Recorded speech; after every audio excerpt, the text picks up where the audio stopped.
I'll go ahead and call this meeting to order. Please join in the pledge. I pledge allegiance to the flag of the United States of America and to the republic for which it stands, one nation, under God, indivisible, with liberty and justice for all. Marty, if you would take roll call, please. Mary Jo Rosmanowski. Here. Mary Jo Radcliffe. Here. Tom Epps. Here. Troy Webb. Here. Nick Helsted. Here. Ann Beamer. Here. Brad Dobbs. Here. And this meeting has been noticed properly? It has. Okay, we have a couple of items I would like to move up in the agenda. First one would be 7.1. That is the field trip, because we have a couple of visitors here. The next one would be item 9.2. The district administrator's report. We have some timely information we'd like to discuss. And we have, we do not have Andy, so those will be the only two. So I move item 7.1 followed by 9.2 up before we get into the 5 Cs. Second. All those in favor? Aye. Opposed? All right, motion carries. All right, we will open with 7.1. Taylor? First, I'd like to thank you guys for having me out today to explain our program and what we do for schools like yourself. In front of you, you have a packet put together by us, and it explains in a nutshell who we are and what we do. We won't go through all of this because it's a lot of information, but these are for you to keep. If you scroll down to the itinerary, that's where we'll start. Next page, one more. So, right there, perfect. So, this would be page 4 for anyone following along on theirs. Basically, we are a parking lot to parking lot company. We specialize in taking students to Washington, D.C., specifically middle school. We would come here in a tour bus, we'd pick up the students and the lead teacher. From there, we would take you to the nearest international airport, fly you out to DC. Once you land in DC, this itinerary starts. And through the entire trip, you're never alone. In fact, I did what is called a CEO position. I was a teacher the last 3 years in Minneapolis. I did this CEO position where I took kids out to DC and led the trips.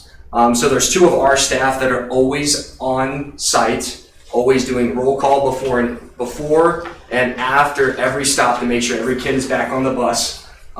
We even do night security. We have people walking the halls 24/7 to make sure kids are staying in their rooms and they're getting sleep for the next day, because we do a lot of touring. From there, we'd fly you back, drop you off with our CEOs, and your trip has concluded. Now, if you scroll to the next page, World Classroom's approach to liability. We want you guys to know that in no way is the school legally involved in it legally. And then if we scroll down to the last page, I just want to show you, and you can scroll or look through this on your own time as well. There's a lot of schools in the area that we travel with. We're a very established company. We travel with any range of school. We don't specify big, small. The company was born and raised in South Dakota, Aberdeen specifically, and we start and live with our small schools. We love taking small communities out to DC just because they get less opportunity to go see major cities. And with that note, everything we do, we try our best to make sure it's included in the social studies standards. So whether it's an introduction to U.S. history or social studies for those middle school kids, one way or another, they're going to learn about these historical figures in the classroom. So this trip really brings history to life in a sense. And the schools that do travel with us, they travel either every year or every other year, depending on what they want to do. So I'll open up for questions if there is any. I see that you have arranged meals and reservations at some amazing places. Can you tell where those are, what kind of experiences? Yeah, so we actually go to Maggiano's. It's an Italian spot, so everything is, I'm glad you brought that up. Everything is included. The price is the price. There's no extras. The only thing kids can bring money for is souvenirs. A big spot, I don't know why, in middle school I thought they would graduate away from Build-A-Bear. We stay in the National Harbor and there are 8th graders going to Build-A-Bear and they're building bears. In fact, I've gotten a few. So we do go to some pretty special places, including Maggiano's. We've added a couple extra spots in terms of those fancier restaurants for the families, but yeah. That answers your question. I don't necessarily have a question for you, but maybe Taylor, will the kids have opportunities to raise some money before? So, the reason why we're planning 2 years out, so like, I talked to a parent earlier today, I just ran into it, and they said, hey, is this trip for my kid? And I was like, well, what grade is your kid in this year? And they go, well, my student will be in 8th grade this year. And I said, unfortunately, we're missing them by 1 year. So the reason why we're planning now is to give them a monthly payment plan at the lowest price. So the goal of this is, I know where it says summer 24 and we're like, what? But we're in 2022, what are we doing? But that's so that we can make that payment plan the lowest. When it comes to fundraising, if need arises, I'd like to think that we can come up with something if needed, but what we would like to do and what we've talked about with both classrooms is really working on that payment plan. And again, that's why we're planning now for the future, so that we can give that opportunity to our students. And my biggest, working with World Classrooms and talking through this was I want to make sure that in our community we're giving equal opportunity to all the students to make sure that we don't make it priced too high or out of their range, because the price is the price and it does include everything. But I want to make sure that we give our students the most opportunity so that they can join and go as well. So payment plan is first action, second is we'll visit if we need to. Yeah. Is there a maximum number of students that can go? No. So with that, when we open it up this fall, when we do our invitation day, we will be inviting the students in the middle school that are 6th graders and 7th graders this year.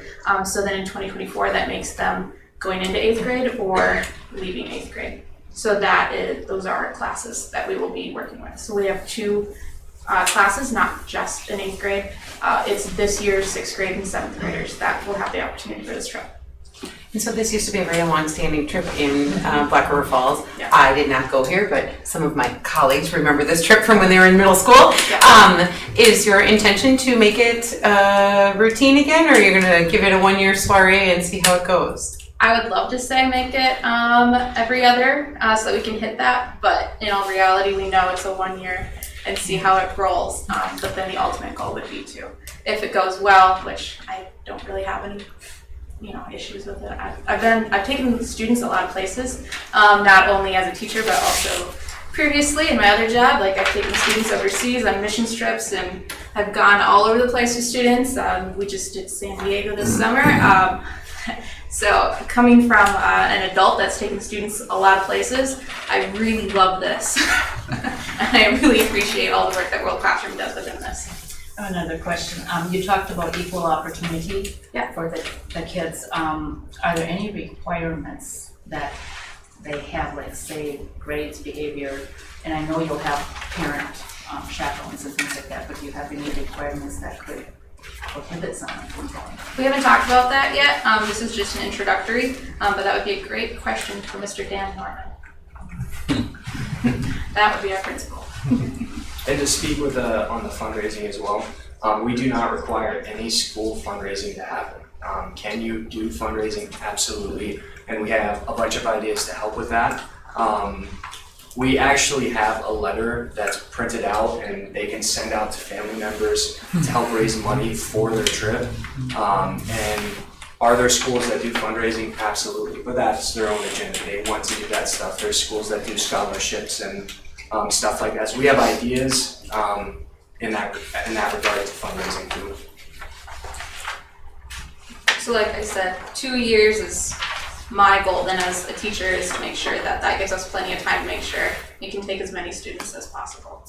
When Shelley was talking about the past, I mean, you had to be a member of the science club back in the day, but it's open to everybody. This year's 6th graders, this year's 7th graders, that's your requirement. Okay. And to add to that, family members are eligible to go as well. We have a lot of schools that, there's a statistic in the company that shows that 80% of the parents that go are moms. Moms love our trips. Now dads, are there dads that go on the trip? Absolutely. And they have a blast too. But we do want everyone to know that family members can go. It's pretty special when you have 3 generations of grandparents on a trip. So we do have as an action item so that she can start talking to parents about it. And so if there are more questions, I'm sure they're happy to answer. Otherwise, we'd be looking for action on that. I move to approve the field trip to Washington DC. I'll second. Any further discussion? All right. All those in favor of approving the field trip as presented, say aye. Aye. Opposed? All right, motion carries. Thank you. Thanks for being so prepared and sharing all the information with us as well. We appreciate it. All right, next we're moving on to the district administrator's report, 9.2. So I wanted to give you an update on Forest Street and what is happening, since that is at the forefront of everyone's mind. And so when I messaged you last week, we knew about that much. And over the weekend, we learned an awful lot more.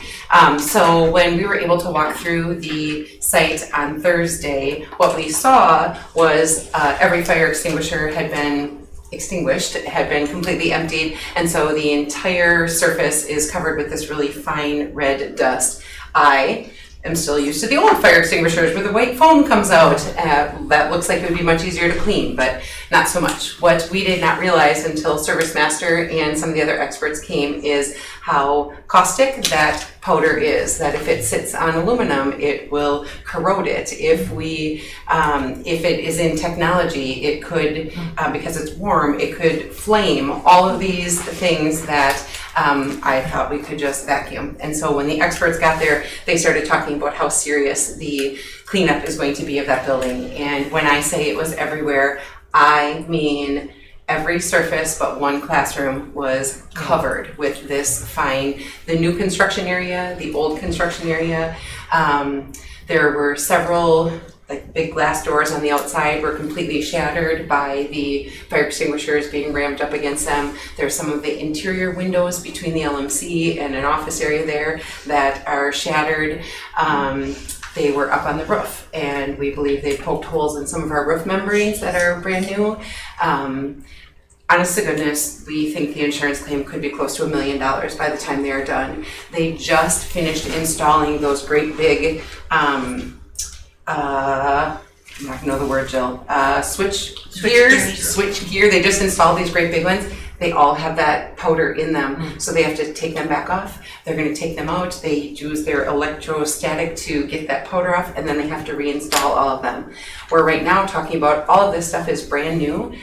Is this cleaning going to void the warranty? Are we going to have to order new ones still so that we maintain a warranty?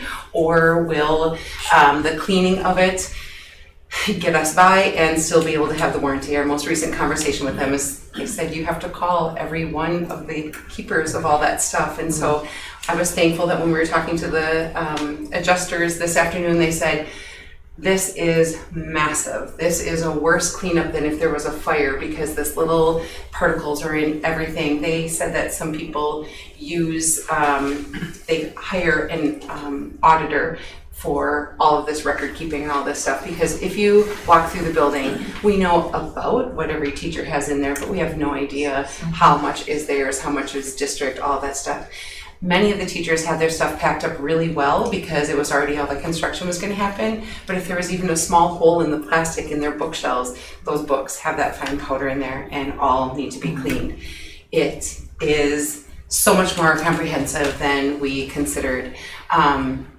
So what we learned today is Service Master believes 3 to 4 weeks for them to do all of that cleaning. We told them that our highest priority was on the teaching resources. The teachers need to be able to get the resources that they need first was our top priority.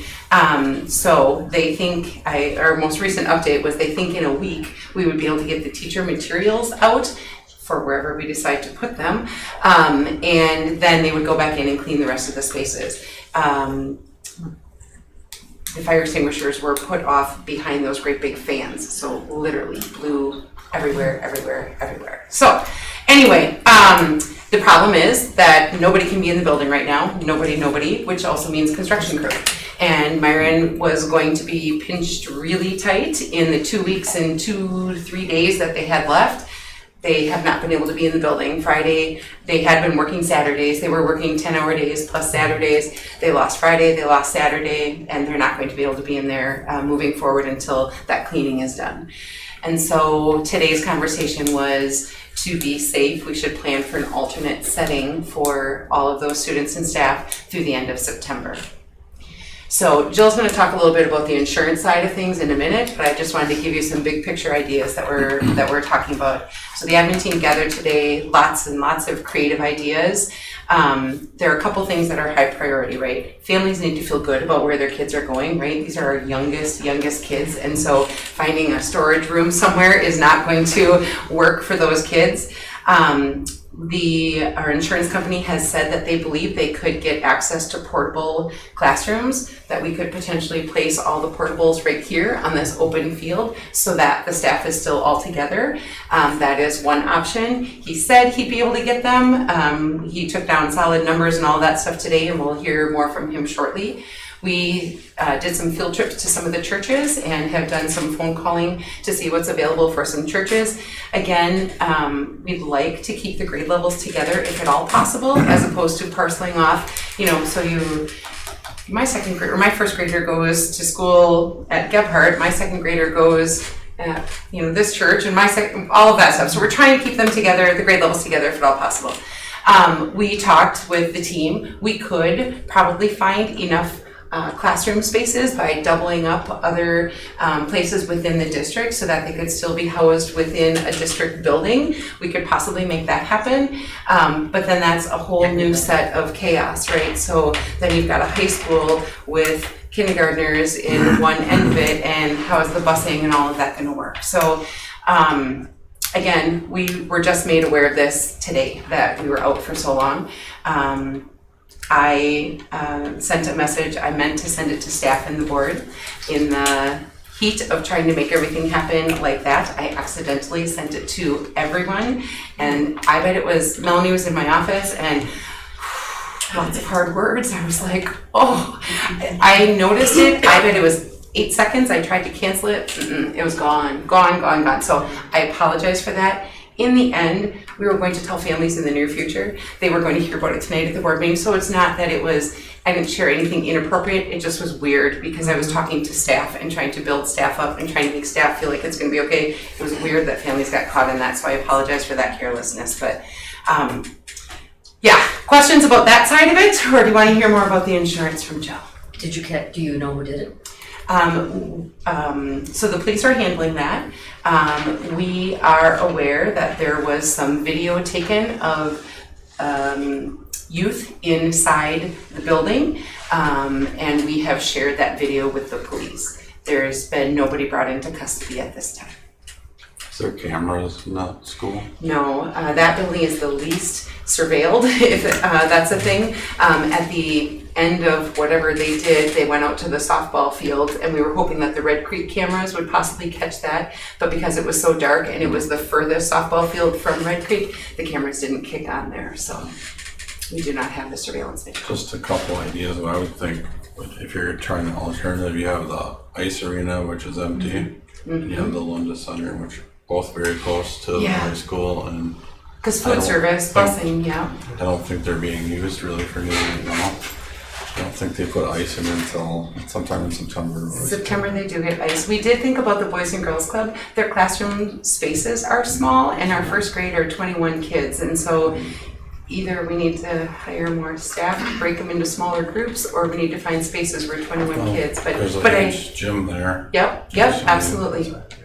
like I said, today we just started chipping away at that, and certainly we'll do more calling. And when I accidentally notified families, some families have responded back suggesting some of the churches as well, and so we'll continue exploring that. Just a question about Service Master. Were they able to bring any more resources in to help out with Yeah, this? so Okay. if you can even fathom, Okay. starting tomorrow, they will have 36 people working the first 12 hours, and they will have another 36 people working the second 12 hours, and it will still be a week before we can get those instructional materials out.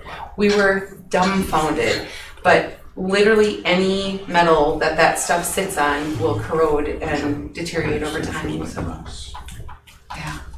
We were blown away when they talked about the size of crew that they have. In fact, our counterpart from Myron, he's like, so apparently you're the only business in the state that's not having workforce issues if you can bring a van of that many people in.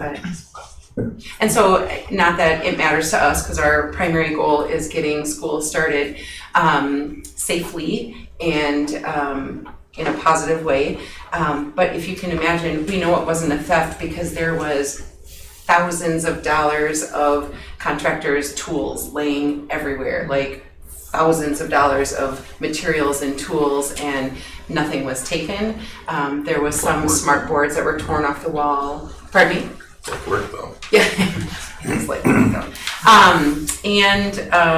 else was I gonna say?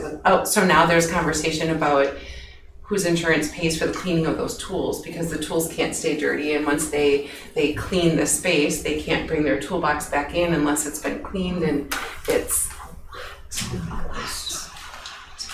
Any other questions about that piece before Jill enlightens us about the insurance side of it? Sounds like the media might get them in trouble, huh? Pardon me? Social media might be. And to be honest, when I called the officer and told him that there was a video, he said, I just knew this would leak out that way. So. Do you want to highlight, just kind of talk them through the coverage that we have and the different partners, how they interact and where we're at? So of course it's a little bit more challenging because we have the construction going on. So when you have a construction project going on, you have what's called builder's risk insurance as well.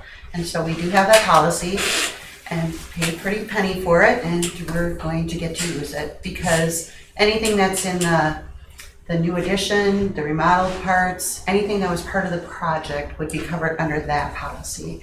And that has a $10,000 deductible on it. So we will be on the hook for some of this because we do have large deductibles on property type insurances. We also have our regular property insurance that covers the existing stuff. You know, anything that was part of the old part of the building. Then we also have to coordinate with the contractors. You know, Myron has their insurance. The subcontractors will have to have their insurance. They're still figuring out, they're going to get back to us tomorrow, what the policy covers. Does it cover the subcontractors' tools or not? Does it cover portable classrooms? Does it cover The auditor to help keep track a of all forensic this. auditor to help keep track of all this stuff?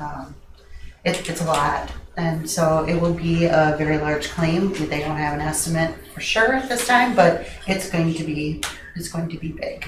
With that many people working, Yeah, 2 12-hour shifts, 72 people every day. And he could bring in more to try to accelerate that a bit, but it's still, you can only have so many people in the building at one time. He talked about that they're running 20 air scrubbers and 20 HEPA vacs at the same time. And so they're worried about power and stuff. And I forgot to mention that they will not let us turn on the power tomorrow because they're concerned about the powder and where it is, and so they're bringing in generators until they get that power grid thing all cleaned off first, and then we can start relying on the building power again to clean the rest of it. So. the loss adjusters I've talked to so far have been fabulous from both of the companies.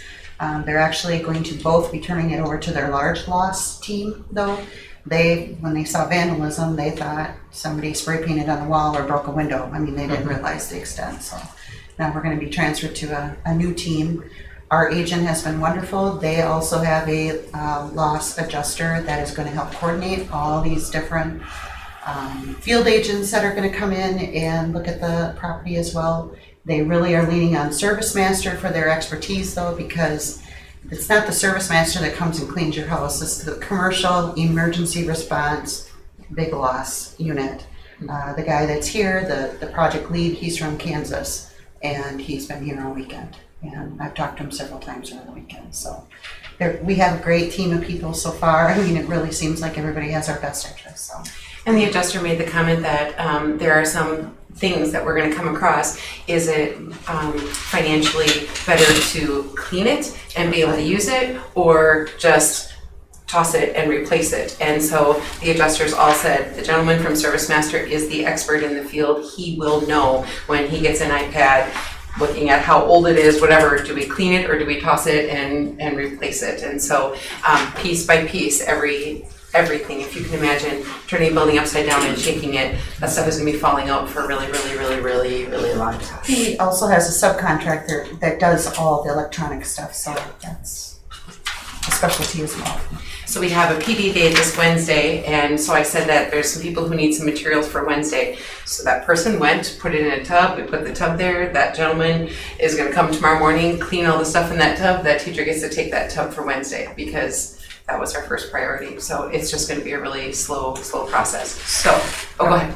Are we worried about anybody that is it a breathing problem? And we had workers in there, didn't we? Yeah, we did at first. Honestly, Kent, nor the other contractors that were on site Thursday and Friday did not realize how potent or damaging those chemicals were in the fire extinguisher. It wasn't until Saturday or late Friday that they came in and started saying, out, everybody out. They are irritants, skin and, so you should wear latex gloves if you're in there, and an N95 at the very least. These people who are gonna be dealing with the cleanup are wearing Tyvek suits. I mean, but they said if I was to go in there, put an N95 on and gloves if I'm gonna be touching stuff, because it can be an irritant to your lungs, nose, eyes.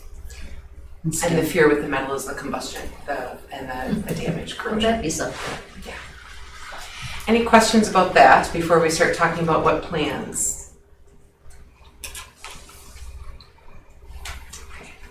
So then that leaves us with, we are at August 15th, right? All staff are contracted to be back on the 25th.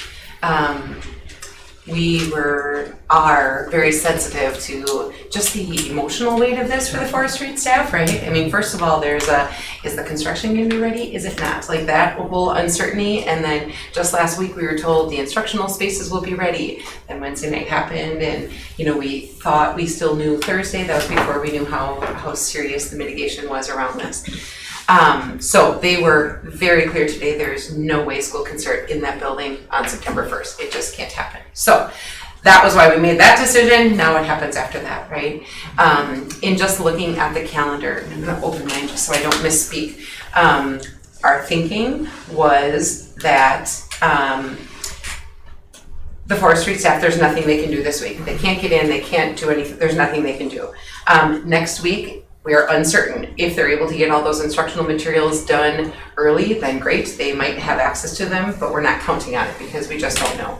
The 25th is a full day or a half day at the theater, and then supposed to be building staff meetings. Melanie's gonna work with the other buildings to find a spot for her staff because they can't go there. 26th is training for everyone at the Lenda Theater. And then 29th and 30th. 30th is supposed to be our district-wide open house, which Forest Street usually does appointments for each family. Our thinking was that the 29th and 30th, the Forest Street staff would have to get settled into their new spaces. The 31st is not a contract day, but every teacher has 7.25 hours they can choose to work and get paid for, so that could happen for the Forest Street teachers. And then then September 1st and 2nd is that Thursday, Friday.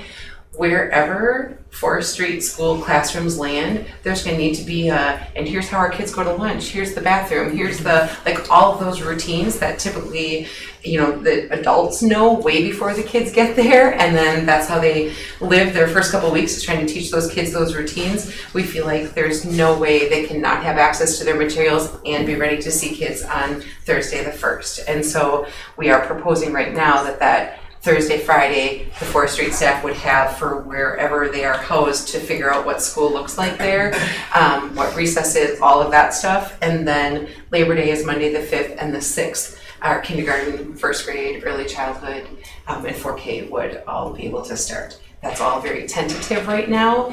I don't know if you have strong feelings one way or the other. Just a question, oh, sorry, go ahead. No, you go ahead, Troy. Is there any way we can ask the community for some volunteer resources? Because I think this is a time where it is going to be needed. I don't know what. But what would that look like? That's Right? So we've had so many people Parents volunteer. mostly. I'll come clean up. Yeah, We you can't. can't The do that. cleanup is not something we can get help with. I So think that's the stickler is when Yeah. can they get to their stuff? Because Yeah. that needs to happen first before they can figure out where they're going to land. So I couldn't figure out what that would look like. I agree. People are going to Yeah, pitch awesome. in. Right, I think you'll have the resources if you just you know where to direct them exactly. Once I you- don't know the answer. Figure out where you're gonna go, then getting stuff ready for that. I think we'll have no problem getting people. So when they clean stuff, so they're gonna start on the materials, they're gonna clean it and then put it in trailers grouped by the classrooms they're emptying. So somehow we need to figure out from a teacher, which stuff from the trailer do you need for the first month of school? And where is your space? I know I'm painting a very, very, very dismal picture. It's all very new. I promise we'll get more of a plan together, but I think you've done a great job since you just found out about it, my word. Is virtual any, at the youngest level would be so I know it's very honestly. Ugh. How many classrooms are in 4th Street? So there are 11 general education classrooms, and then there are 2 4K. So kindergarten, help me Melanie, kindergarten is 6, first grade is 5. There's 2 4K that both go half day, so it's 4 sections, but in 2 days, there's an early childhood, and then we have music, art, phy-ed, school counselor, that kind of stuff. So we were ideally looking for about 15 classrooms is what we were ideally looking for. But How much leeway do we have in instructional minutes if we would even have to start later? so I feel like the construction and the vandalism, we could very easily write to DPI and say, we're sorry, we did our very, very, very best and the rest of the district met it. This building had X, Y, and Z that they had to get past, So if we can't start on the 6th, I mean, that happened to us at the old 3rd Street. We were told that they condemned it and we had to get off and move into 4th Street School at that time and so. And did you? Or- Yes, right in the middle of the year, like January. Wow. So it's possible. Well, that brings me to the point though, I mean, I think that one of the concerns of the parents now that are involved is that some students will be starting school and then the other students won't be. Absolutely. So if we, the waiver, to parlay what you said, basically, that if we do a waiver, there's some way that we could just, So let's talk without instruction, but still be, teachers would still have some sort of, but it wouldn't be obviously dedicated instruction at the grade level, but if you could have a grade level altogether, there may be something, obvious activities that could be done throughout the school day for a short period of time. I mean, for a month.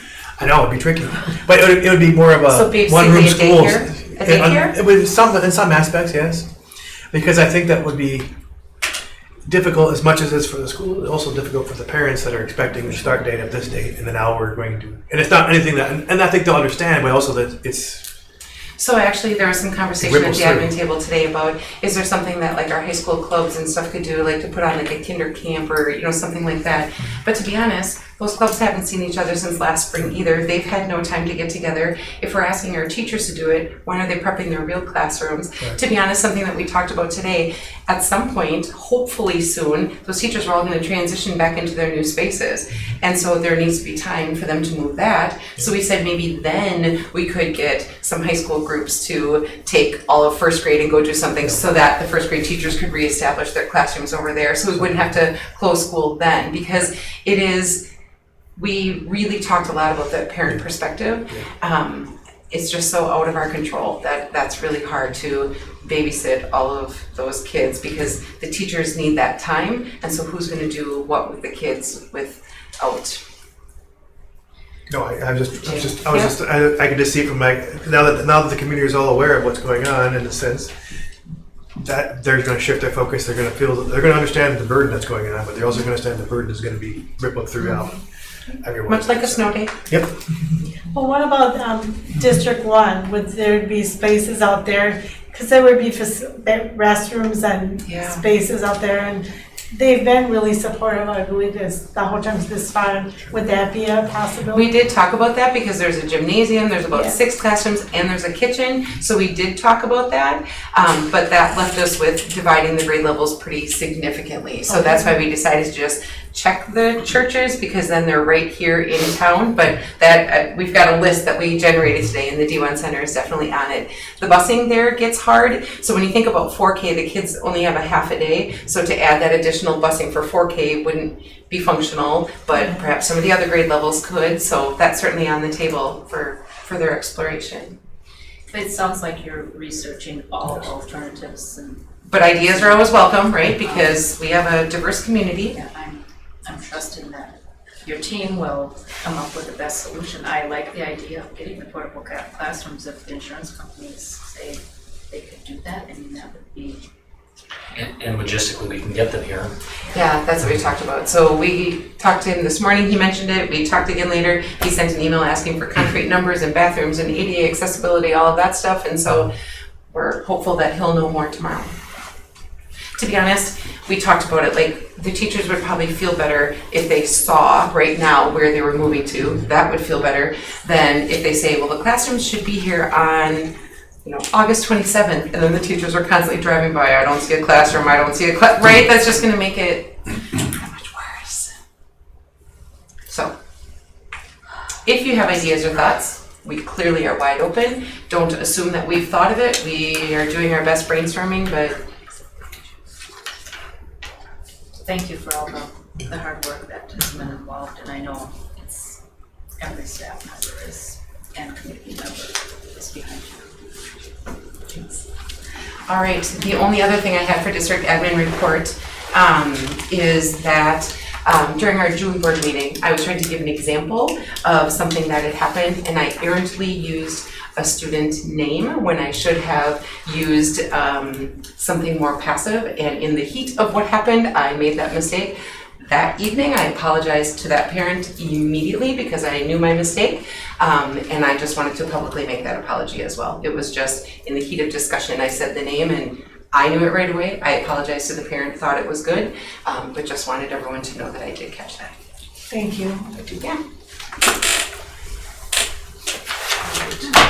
It's just a little light topic for tonight, right? Should we shake that off and just try to talk about something less, right? Right. We're in the 5 series in the agenda. 5.1 public comment. Marty? First up, we have Faith Hansen and followed by Katie Del Cerro.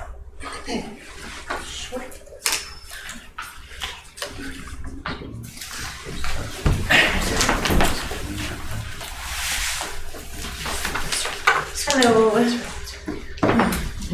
First of all, I'm so sorry. I heard about that today and my heart just breaks. I remember when Lauren was at 3rd Street and it got vandalized and they threw the computers out the windows, and that was hard. But this, I'm just heartbroken for our teachers and all the hard work that they put in, and to the parents. It's just disgusting. Hello, loving community. How is everyone? Well, the divide continues. Since the last board meeting, JC, 4E, and BRF, Citizens for Progress, same thing. You can see the name change. It's the same. It's run by the same person. Has reached a fever pitch. We have asked them questions. They can. My Google just kicked on. I didn't say hey Google. Sorry. Squirrel. Okay. We have asked them questions. They give no answers. All they can say is that we are living in denial, that we don't know the truth, and that we need to look at the DPI data because our school district is hiding things from parents. As a parent, Lauren just turned 21, so I've been in this district for 18 years. There has always been transparency. I can very easily go to the teachers and I can be like, hey, and this sex ed that we're pushing sexual agenda, nay. You can even sign out. If you don't want your child to attend the sexual education piece, you just sign a little piece of paper and off you go. So there is transparency. I don't know what their agenda is. Hold on, I'm not following the script. We are still unsure as to why they are worried about the school rankings. And it only happened when the gender support plan came. And then it turned into sex education, and then it turned into transparency by our district. To us, based on who they have assisting them, it looks like they are taking every opportunity they can to dismantle our school board and public school in general. The people they are working with have been arrested, have signed petitions. Army for God? Is that what it was? Army for God. One of the pastors, he's on there praising a pastor that shot and killed an abortionist. These are the people they are working with. Back on script. If you find yourselves on their Facebook page, if you're not blocked, they block most of us that are against this. You will see that their sources are right-wing conspiracy sites. They talk about truth, but refuse to tell it to themselves. I would just like to mention once more that they have known Christian extremists working alongside them that have been convicted of awful things, but it's God's will. If you missed the letter to the editor in last week's Banner Journal, I encourage you to read it. It was fantastic. It was researched. Back up everything we stated. This goes far, far deeper than the gender plan at a rural school. This isn't about our children. This is about the Christian extremists. I'm done. Thank you. Next we have Katie Del Cerro.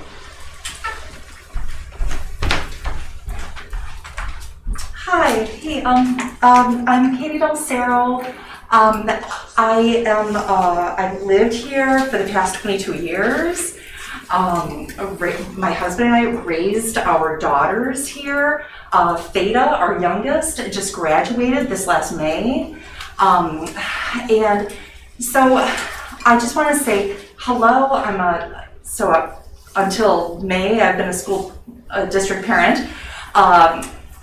I am a teacher at the high school. And sorry, you can't see, I'm smiling under this. I'm wearing this because I'm going home and seeing a very ill relative when I leave here. I want to say, so it's really great to be here and be able to speak. This is something that I'm passionate about and I think is very important. I'm here to talk about menstrual equity. I think that we need to have it in our school.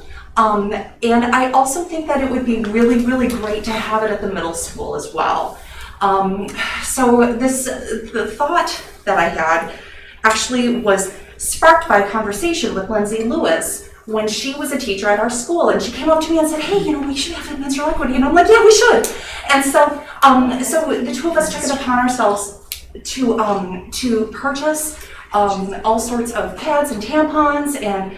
Went and got those fancy, little display boxes and put them in the bathrooms at the high school. And I have to tell you, it's been that was pre-pandemic. It really was great. I think that it would be it would behoove us as a school district, especially with our guiding values being responsible, respectful, and safe. I think that focusing on the hygienic needs of all students would be very important. And I think that it would be very important for us to take a look at the purchasing of 3 pad and tampon machines installed in all restrooms where one would find the person, people who menstruate, having those in their bathrooms. I think that, I've got some information here too. I do think that this would be a great investment for our school, our schools, plural, from a website. And there's a lot of like menstrual equity websites that one can find online. One that I've been reading quite a lot on is freethetampons.org. And it looked pretty official to me. And they do say that, you know,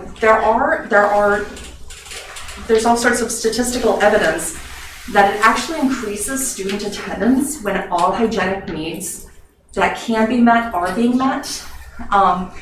I do think that, like for New York City public schools, this is a quote, recognized an attendance increase of 2.4% among girls after implementing freely accessible tampons and pads in its restrooms.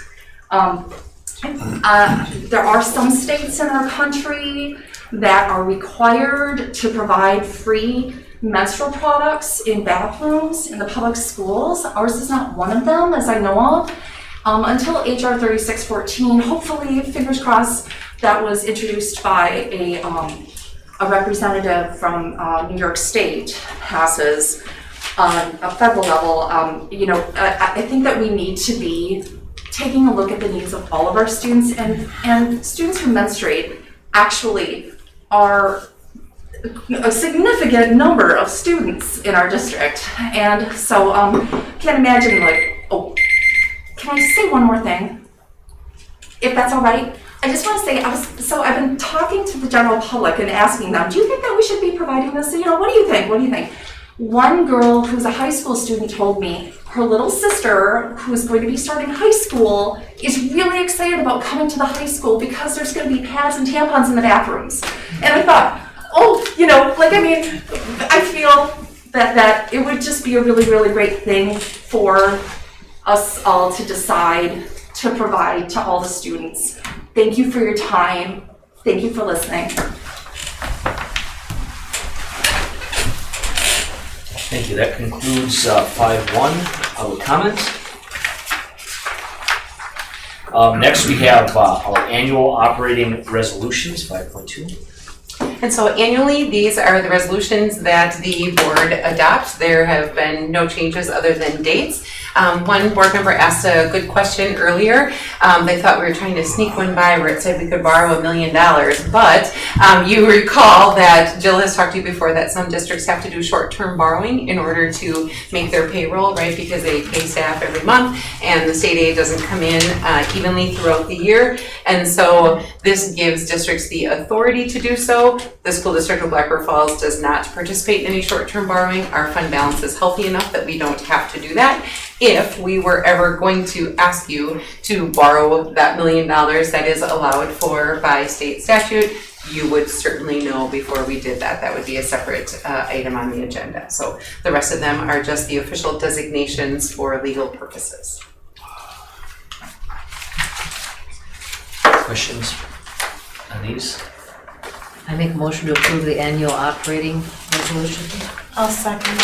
We have a first and second. Further discussion? All those in favor? Aye. Opposed? Motion carries. Next, we have the update on community engagement, our ad hoc committee. Mary Jo, do you want to start with anything on that? I could start. A small group of people, right now we have a 10-member steering team, has met. Right now we have 3 board members, 1 teacher, 1 administration person, and 5 community members on the steering committee. We've met 3 times. We've been working on, I didn't write down the 3 things. What are our 3? I know. Spreading positivity, supporting staff, and I'm going to say solution seeking. Solution seeking, yes. Those are our objectives. And a couple of ideas that we're already implementing is we have come up with a parent pledge that we were hoping to have at open houses. Now, I don't know how this will work with 4th Street. The other buildings will still be open houses. We'll have to figure out 4th Street. And we'll have them up and ask parents to sign them. It's just saying that they will support their students, the teachers. It's a nice parent pledge.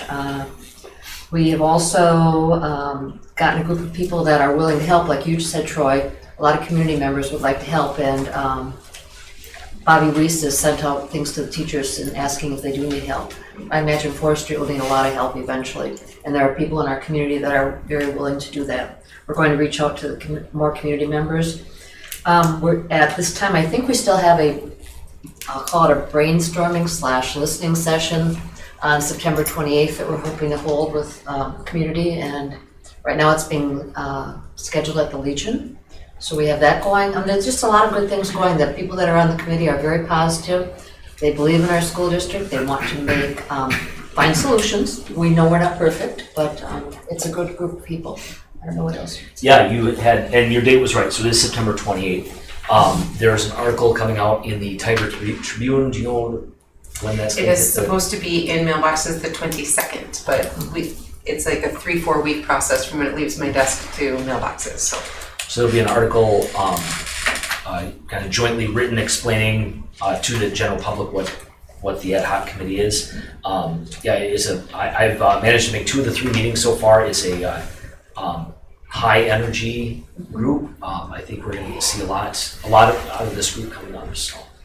And they have lots of good ideas and then are willing to be helpers about it, right? There's one thing to be an idea generator, and we need people like that for certain, but then to be an idea generator and here's how I can help, that's a whole new level of support. So. And they have a lot of different connections in the community of the people that are on it, which is very nice. I like the concentration of the positivity. Mm-hmm.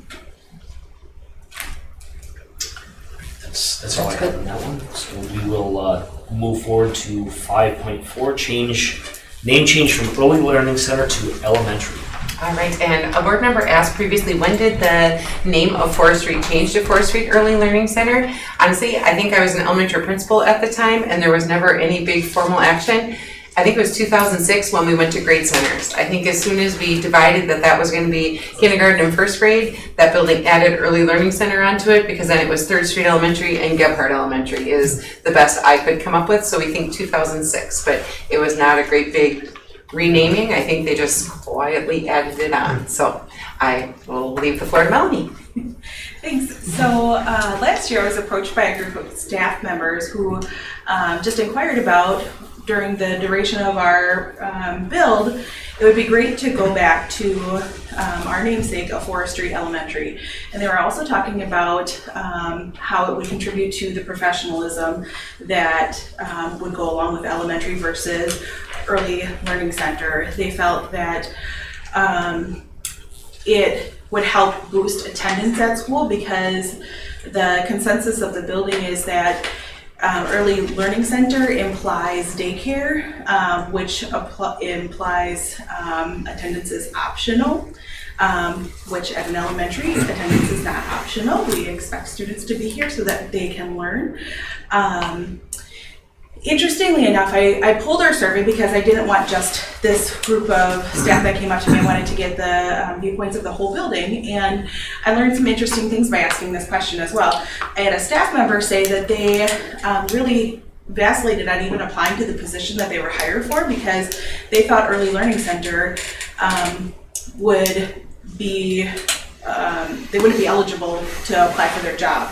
That they wouldn't have the right licensure for kindergarten and first grade, that position really didn't exist. They had to go into the details to really find out that, yes, indeed, we are trying to hire K-1 teachers. And so when we're talking about staff shortages across the country, this is definitely not a time that we want to potentially push people away just by a cloud over our name.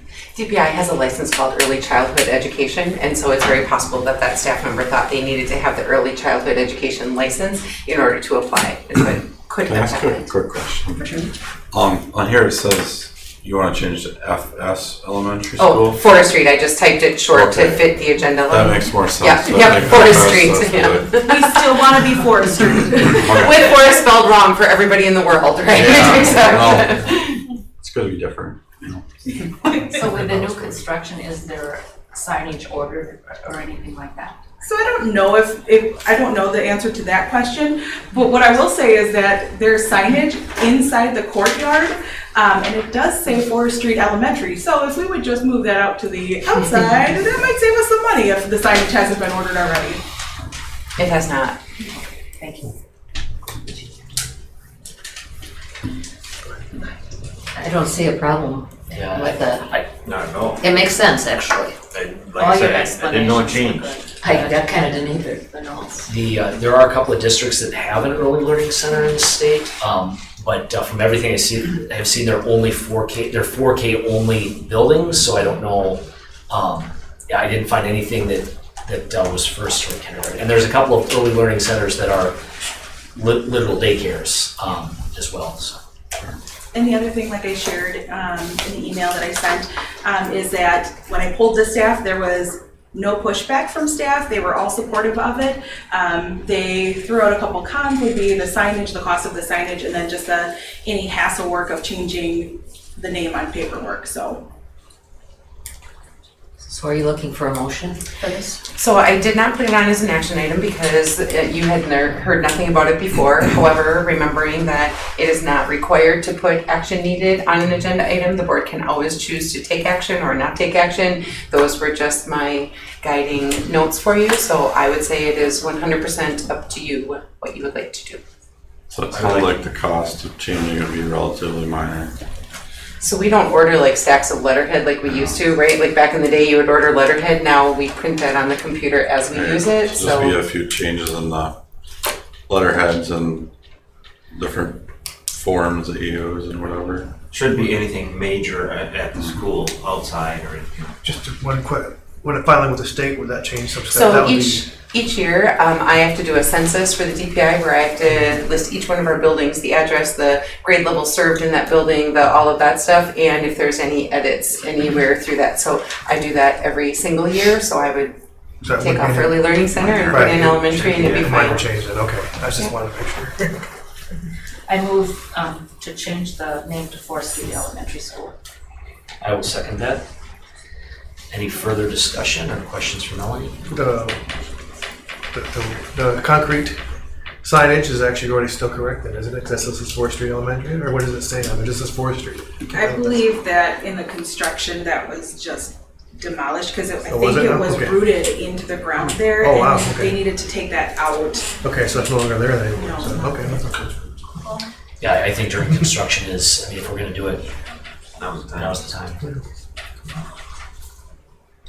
Further discussion or questions? All those in favor? Aye. Opposed? All right, motion carries. Thank you. Congratulations, Melanie. All right, it's 5.5, private schools participation in school district non-WIAA schools.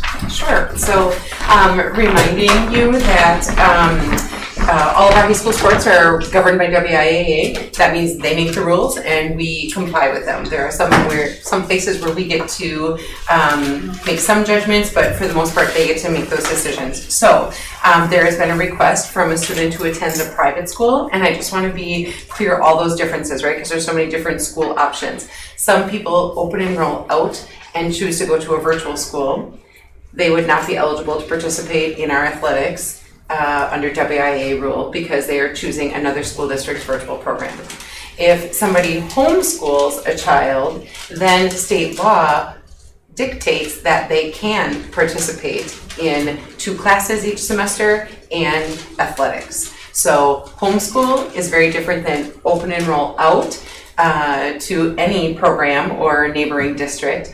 If you attend neighboring district or a private school, that school would need to co-op with our district if students wanted to participate. So you're aware that we've co-opted with Alma Center for hockey, right? We've got a lot of co-ops out there. So the question was asked, have we allowed any students from virtual districts or to participate in band or choir, any of those extracurriculars? And if they were homeschooled, the answer is yes. If they open enrolled out to a virtual school, that answer is no. So going to a private school is not open enrolling, just to be clear. That family still pays local taxes and then their child goes to a private school elsewhere. And we don't have any examples of that currently happening. Again, if it were a high school student, the answer would have to be no, because WIAA would say you can't do that. But since it is middle school, our middle school is not governed by WIAA, therefore it becomes a local decision. Any other questions about that? And we've never had that happen, that asked before of a middle school. Not during my time. And the student is in 6th grade, is that correct? Or? To be honest, it's irrelevant because if we're gonna do it for one, we would have to do it for all, right? So if the board makes that decision, it would be all students who go to private school can participate in our, and you can decide whether you want it to be all non-WIAA sports activities, clubs, your choice, or maybe you just say middle school, or perhaps you say 6th grade. Those choices are yours. Right now, the request is a 6th grader. Okay. Can you share the district that they're going to? Because I know. It's a private school, so it's not a district. Okay, but usually a private school will have an agreement with their local district to do that kind of thing. Is that? Possible. We I don't know have a some private school towns in do our that. district. We don't have a private school in our district, so we But do I not know have such of other agreement. small towns that do. I know that this parent requested of us for their child who lives in the school district of Black River Falls and is attending a private school to participate in Black River Falls Middle School athletic programming this fall.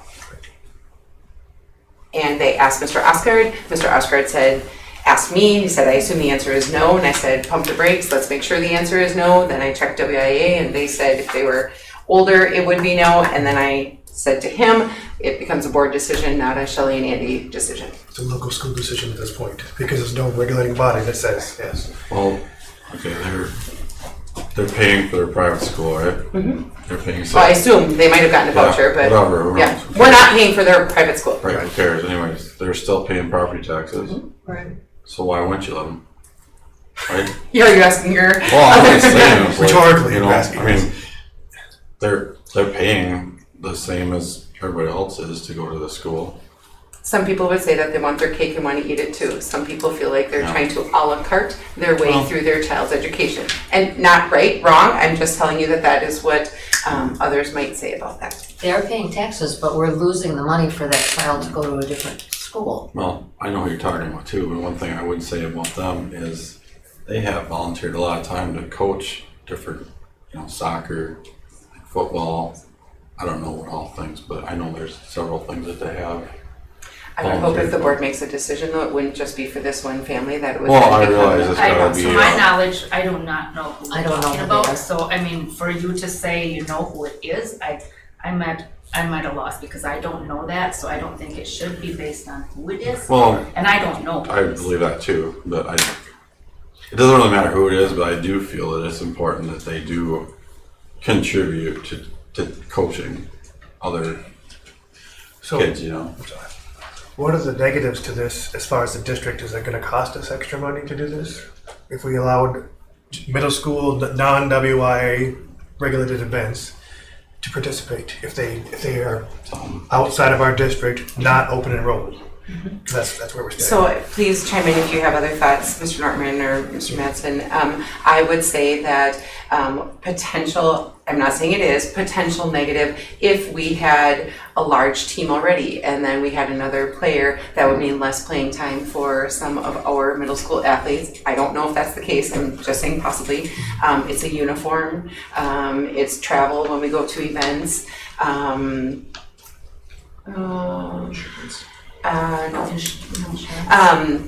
So that student would, our practices are gonna start right after school. And so I would hope that our sport wouldn't make an accommodation to start later because middle school kids can't drive. Obviously, they're here after school for their sports practices. So that would be something that the coach and that family would have to figure out the timing for practices. But as far as fiscally, there's not a direct negative impact. Not at all. I wasn't trying to paint a negative picture. No, You no. asked the cons, that's the best I can come up with. Okay, that's fair. And then the positive thing, I'm sorry, did you? No. So I was just thinking, so this is a private school evidently. What if they school choice to Melrose or Alma Center and they don't happen to have that activity after school, middle school activity? Are we going to take all those kids? That's what I'm thinking, just thinking ahead. Are you going to allow all the people that school choice out somewhere else to come back here and play? I don't know. Is that a different situation? It's open enrollment in that point, in that case. And that open enrollment has, the district there offers a set of services. If they don't offer that service in your local district, then you might not want to open enroll, is that what you're saying? But open enrollment has different, because then all the... Isn't this by open default, enrollment? Not really, if it's private. Private school doesn't have the same benefits as open enrollment, as far as the money doesn't follow the student, as far as I understand. And a couple other things too, as far as too, it's not a publicly funded school, so therefore there's different rules set for them too as a private school. And of course, resources for them is different too, because they don't have federal funding. They may get some, but it's not primarily their funding.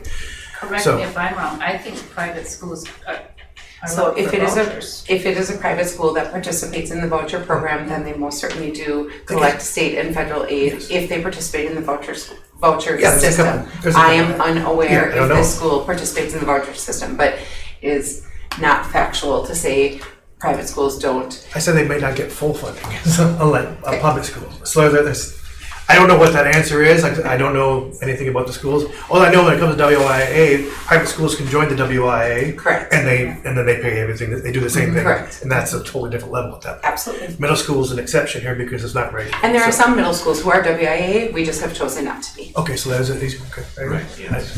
I thought at one time we were. We've really, our middle school athletics have taken on a lot of different forms in recent years. Okay, that's good to know. I mean, I look at it too, that, you know, I surely don't want to take any, you know, opportunity away from any athlete from participating, because if they don't have any athletics at their school that they're attending, and they have the option to come here, I mean, I don't want to deny anybody that opportunity. Even though I kind of see that, you know, someone back here. It is possible that it could help us form a full team where we were perhaps short, right? So that Khan could also be a pro. Right. Same. Absolutely. And then when that student reaches High ninth school. grade, he or she wouldn't be eligible. Correct. Yes, at that point, it's not an option anymore for anybody, so. That's a tough one, because they're choosing to go away. And we're providing the extracurriculars. I don't know, that bothers me a little bit. Is this family just asking for sports, or if we would approve something like this, would that snowball into more, like Mary Jo said, more extracurricular things? All I too? know right now is there was a request for sixth grade athletics. So I'm guessing, what do we all have in sixth grade? Cross country, tennis, volleyball, basketball? No, basketball. Basketball and track. We could, as a board of action, limit this just to athletics, though, or sporting them, instead of just, not all extracurriculars, admittedly, so. If that's something that we're concerned about, that ban would be hard, somehow affected negatively by having more students. I mean, because I know there is a cost to that as well, too. That would be more challenging because it's a class during the school day, Yeah, which is exactly. a lot more challenging than after school time. Right. I know we did have a parent come a few years ago that wanted their child on the Shooting Tigers, and we said no. And that was an open enrollment situation, yes. That was open enrollment. I kind of look at this almost the same way, though. It's a choice out. How do co-ops work then, exactly? So their school would have to contact our school and see if our board and their board were interested in joining forces and becoming a joint team. Sure. So that really doesn't happen at middle school level much. I don't know for sure who this is either. If a private school, the only one I know, well, there's Toma and Sparta. And do you know Shelley from Sparta? I think Sparta had a agreement with whatever that school is there, that those kids could participate in middle school. I don't know that. I have not I know investigated that at all. Independence I think they does, do. Eau Claire does. I think they can go to Sparta or Toma. I don't know about Toma. I don't know. I don't know where this Mr. child is Durbin going. had some thoughts as the principal. Would you mind? Yeah. repeating?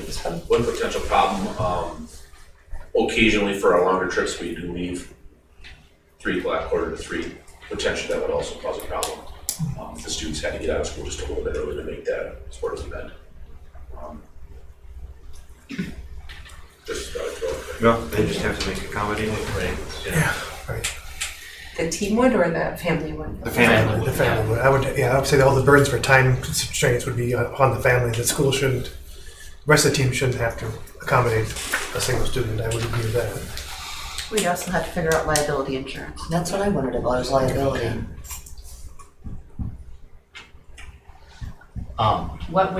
What would be We haven't ever done that, but Well, if they're on our bus and, you know, they become our, Would we have to come up with something like we do for might have to have a co-ops? special agreement. Mhm. You know, the traveling from school to here, just making sure everything's clear on who's responsible during that time and.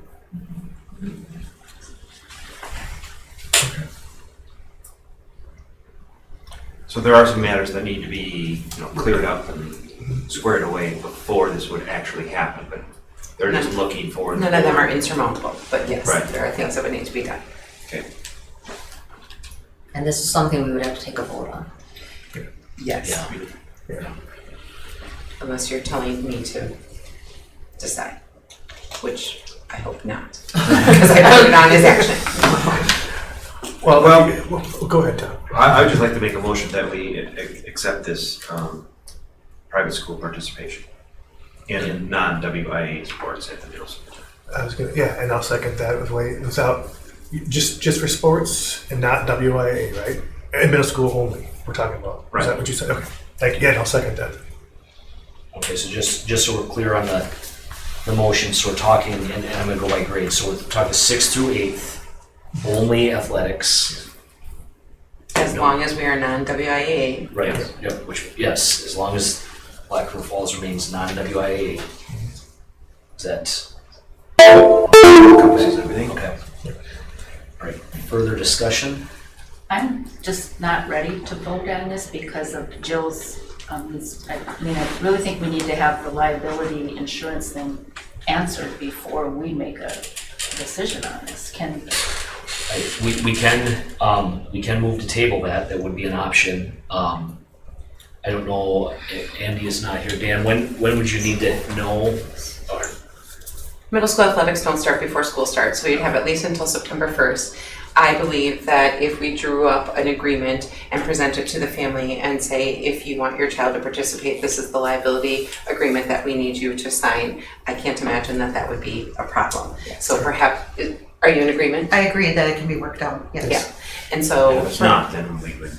Perhaps you want to amend your motion stating that there is a mutually agreed upon resolution to the insurance coverage for participation. I guess I would like to open up, if that school wants to co-op with us, to please contact us. Right. I mean, if they want their student to be in our sports that they don't offer, or maybe they do offer it, I don't know. So Because that's a pretty middle typical. school co-op with a that- private school. No, we've never had it, but I mean, that is how we That could be. typically handle something like this.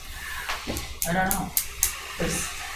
I could ask you this, what would be less administrative work, would be a liability insurance concern, or would it be a co-op as far as administration? Because it's something that's new territory. From what I understand, to do a middle school co-op would be a very unique situation, whereas insurance, if I understand correctly, if a homeschooler comes and does the same thing, they have to sign insurance, I assume, as well, because they're not considered a regular student at that point. They're considered, is that right, Jill?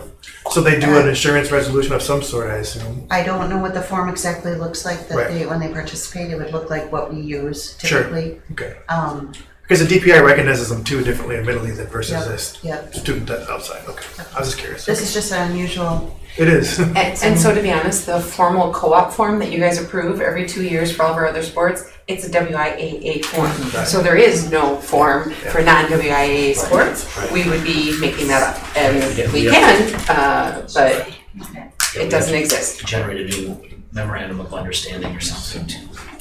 It's just really hard because these people are paying taxes, I agree with that. But they're also choosing to go out of our district. I'm just struggling with that, to say, it's okay, I don't know.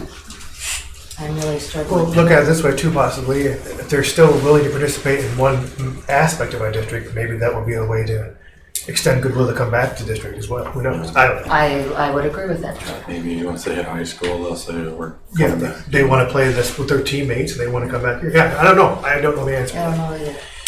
Just that we kind of leave the door open anyways, for them, but I don't know. The door is always open. Well, let's go a little wider open. There's a window It's not and a an jar. open door. And I agree, Mary Jo, I struggle with choosing to leave the district. I'm Only if we also, gain this student for this sport, there is a possibility that we're gonna have questions from other parents to do the same. We don't have a high number of students leaving for private school. We don't have a high number of that. Okay. It is possible, right? Anything is possible, but we currently do not have a lot of students leaving us to go to another private school. Well, not that they would leave to the private school, but we might get more parents asking for their children to participate in the middle school sports. That's my, I see, just to participate in general. I mean, not this year, but once they hear about this, information travels. And so we might receive other requests. Yeah, it's a tricky one. yeah, and I balance sort of leaving against, I want as many students involved in as many activities as possible, and that's, Exactly.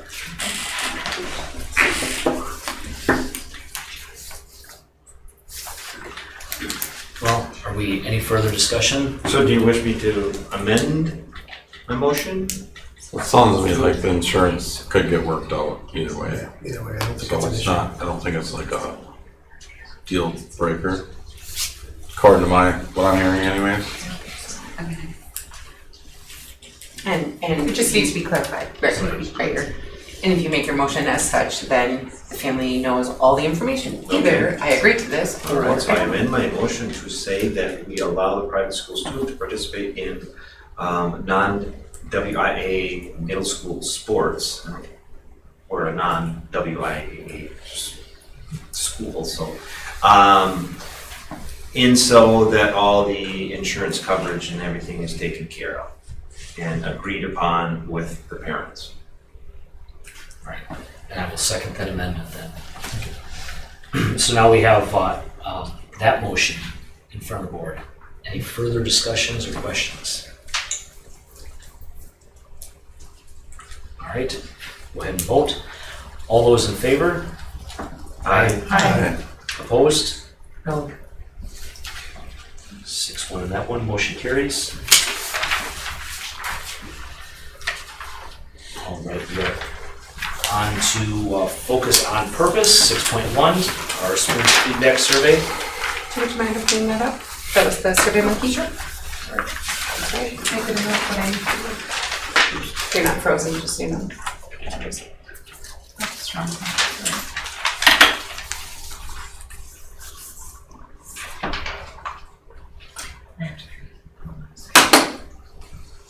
So we give the survey out twice a year. The results that you have in your packet were given out in the spring. I will tell you that the several of the building principals have already dug through their results specifically for their building. Not all have completed that. So these are the questions that we ask everyone. As you can see, there were 84 people that participated in spring, and we have about 240 full-time staff. Higher to 80? I was thinking full-time was different, that's what I was thinking, sorry. So not a huge response rate, but it is high enough that they would consider it statistically significant. So you want to scroll down a little bit, these are just some demographical stuff. We do ask the question, what role do they serve, how long have they worked for our district, as well as how long have they worked in education. This morning I had the great pleasure of spending a couple hours with all of our new teachers. It is amazing to me how many non-brand new teachers we are bringing to our district, and it was really interesting to hear some of them. We have two individuals with over, I want to say 15 years teaching experience in other districts, and they both just said, do you know how many great things I hear about this district? I was excited when the job came open and excited to be here, so it was super exciting. And then we have some brand new graduates. We have 3 Black River Falls alumni who are coming on board as teachers. It was just really, really good. They're such a nice group, and to be honest, this is one of the smallest group of new teachers that we've had in recent years. And Mr. Epps kiddingly said, well, that's because we don't have all the positions filled yet, which is also true. However, even with those additional people there, it is a really, really small group. Our turnover this year was much less than it has been in recent years, with the exception of the middle school. And so that building is going to be a lot of brand new faces. So and he's almost full. He was full for like, I think a hot minute last week, and then he got 2 resignations. I'm not even kidding. Like he was full, and we were celebrating that, and then his phone rang, and he's like, so back to the drawing board, Mr. Nortman. He's put a lot of time in. So we talk about how would you rate the overall culture and climate of your building, and then you can see 3.27. We kind of made it like a Yelp review this year that we get stars as opposed to the little pie graphs. But then we say how would you rate the overall culture and climate of the district. So there were a lot of narrative comments, and the Our People Committee will get to dig through all of those comments. But just to summarize the themes around there, a lot of people said it was a tough year, really, really tough year. They said student behaviors were more challenging last year than they have been in recent years. They think that coming off COVID is a significant factor. And there were several people that said they just feel the community, trying to think of the exact words they used. They said the negativity that's pouring from a group of community members is sucking the life out of us staff. And so that was a reoccurring theme that came into why did you vote lower on the overall culture and climate of the district? So those were some of the narratives under there.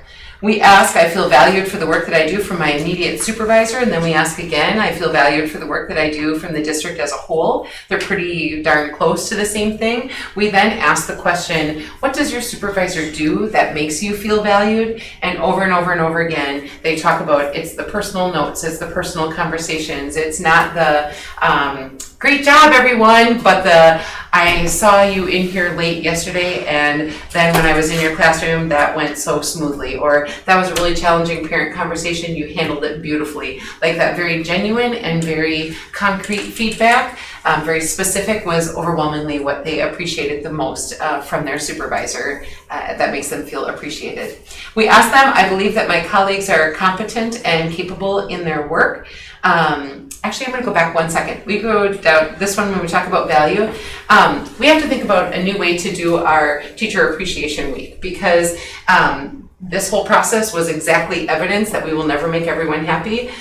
There was a teacher that said, I'm frustrated that we don't just celebrate teachers anymore. It's got to be all staff. And we feel that teachers have the education and they put in the extra time, and it should be just a teacher day. And then in the same survey, there was a support staff member that said, I'm frustrated that all we do is talk about teachers. We never have a day just for support staff, that it's always just about the teachers. I'm like, you two work in the same district, and we have, right? So people are perceiving it very differently. And so that'll be something that the Our People Committee talks about, is how can we do some district-wide celebrations that let everyone feel recognized and seen for their efforts throughout. Okay. My colleagues are competent and capable in their work, 4.0. I believe that I can learn from my colleagues. This is a number that is consistently climbed, and we really hope that this is a sign that our PLCs are starting to really gain some traction and some leverage. We know that PLCs, we've had several false starts in our PLC journey over the years, and there are some people who find the time meaningful, and there are still some who feel, can't I just go prep in my room by myself? I'm more effective that way. This rating is starting to tip the table that perhaps we are becoming more interdependent on our team members, which leads to better results for kids. So I believe that everyone on my team is pulling in the same direction. There was a narrative comment there. Somebody said that they appreciate the additional support for new staff and struggling staff from that whole cadre of instructional coaches that we added with our ESSER funds. They felt that teachers that were having a hard time now had more supports in place and available to them than in the past. Our system intentionally develops leaders throughout our organization. You can see where that one sits. And then when we were creating the survey, we said we wanted them to recognize whether they are someone who chooses to get involved outside their classroom or not. And we always say that we need everyone to help grow our organization, but it can't be that same small group of movers and shakers that are on every single committee doing all the work. We need everybody to carry a piece of that. So I am aware of the goals, action steps we are taking. We want teachers and all staff to know that what they say matters, what they do matters, what they think matters. And so hoping that they recognize how often we reach out for input. And there's certainly in the narrative comments are people that still feel like when we ask for input, sometimes the decision has already been made and we're just making it look like we want input. And so I know that's something that we've been cognizant of as we've been planning in the past, but certainly something we have to keep working on that people feel that way. As for input with the district, that's the one, if I choose to offer input, I feel it is heard, even if the ultimate decision is not what I shared. That calendar is a bugger. There's still people that are mad about it on here. They say, I told you I didn't like that calendar. I know, but everyone gets to vote. So you did tell me that, and that calendar did win, but it wasn't because of you. So anyway, we ask how satisfied are you with your job right now? 3.5, that is down from previous years. Then we ask if you knew someone seeking a job, how likely are you to recommend working for the school district? That one got a lot of narrative comments. Some of the themes were behaviors are really challenging.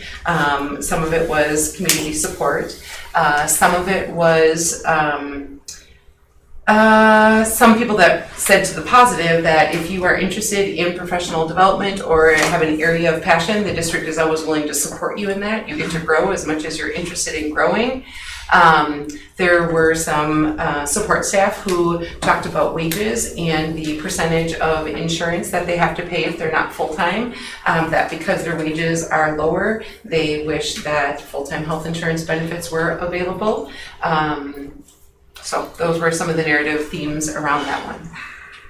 And that was it. Any questions or concerns? There was quite a few comments around some of the challenges of communication within the buildings. And so not just within the buildings, within the district. And I also said, if you'd like to meet with me about your feedback, please let me know. And so I had several of those conversations. And I am certainly, communication is always the greatest challenge, right? You will never do it often enough or in a way that everybody feels that they've got their voice heard and they get the information they want. But we've had a lot of conversations around how we can put more information out for the people that need it. And I think that that's part of a learning curve as an admin team, how we can work together to make sure people have what they need at their fingertips. So. Questions, comments, concerns? So we wanted to see the individual comments, just people on. You can ask if you'd like the board to receive them. You can do that. I think I don't know. Let me think about that. Okay. And I think that most value for this feedback is obviously building level. Each building has a little bit different culture because of the personalities of the leaders involved and just the age of the students. Absolutely. Absolutely. All right. If there's no other questions, we'll move on to 6.2, employment recommendations. They're in your packet. They are. So, as we mentioned before, Mr. Nortman's been super busy hiring, right? We are really going to be hurting for that speech and language pathologist. I believe Angie has started looking for virtual options because I think there's like 100 jobs open around the state for a speech and language pathologist, and so there just are not candidates available. And so we are pursuing a virtual option for that. And then does CISA have any openings? That's what I was going to say too. Nothing that's not enough to absorb all that we need. They've got Okay. Nope. Unfortunate. They are helping us with the school psychologist that we lost. So we contracted with them to provide some school psychologist help, which is another really, really difficult to fill positions. They posted for that to be able to support us and help us, and they're having the same struggle we are in finding candidates. If you've noticed when I've been forwarding that WASDA news, that teacher shortage is just pervasive everywhere. So that idea of needing to take care of our people has never been more true. And so let's put them in a portable or tell them they don't know where they're going to teach this year. It's a life experience. We'll be stronger after it's done. Makes some good stories though. I could use less stories lately. Let's just say that. I move to accept the employment recommendations. Second that? All those in favor? Aye. Opposed? Motion carries. All right, we already covered 7.1. We're up to the extra and co-curricular handbook. So when we approved all of the teacher and staff family handbooks, earlier in the summer, we did not include this. And so while I know that you often, most times, do not have to engage with co-curricular and extracurricular materials, there are times when you do, right? If there were to be a violation and the family continued to rise up the chain of the complaint procedure, you would have to engage. And so I felt like with so many new board members, it would be appropriate for you to review it from beginning to end. So I like the notes that he put in the sides. Yeah. So good. I believe Luke and Kim also worked on it with Andy. Yep. yes. My question on this, I'm trying to find the page because I just showed this and was told that Jill would be the one. There's a part where it talks about the insurance being, it specifically calls out football, 9-12 football. And I should have wrote down which page. I didn't print this. Do you know, so could you explain how the district insurance works with athletics? So the district pays for student accident insurance that would cover students during the school day. So if something happens on the playground, if the parent has a higher deductible or big copay or whatever, there is some insurance available to them during the school day. It does not cover athletics, and one of the things that they can do is buy their own insurance through this company, and it's a voluntary plan that they can buy. So they would have to buy special insurance for athletics. And football, I think, even has its own specific voluntary insurance that people could buy. That's through the provider, and that's not something we decide. But so we do make that available to them, and they get all the kids get a letter, or the families get a letter, and they can sign up for that voluntary insurance if they want to for athletics. It's pages 10, starts on 10 and goes down the list. It's worded oddly to me that it calls out specifically football. Next bottom of this page. Keep scrolling. Yeah. So it says this coverage does not, that last line, this coverage does not, and it goes on the next one, provide benefits for injury. So it says football or other sports. Should it just be sports, or is there a reason football? I think they call out football separately Specifically, in I their wondered. plan. I'll double check that, but I do think it's a separate, they can Separate just buy it altogether. for football. That's kind of what I assumed because I know There's football more is a- injuries, right, Right. typically, Yeah. than some other sports, so. Any other questions about the book? So you need approval on this, correct? Yes. So then it becomes board policy, just like our other handbooks too, just for your information. So I will move to approve the co-curricular handbook as presented. Second. Any further discussion? All in favor? Aye. Opposed?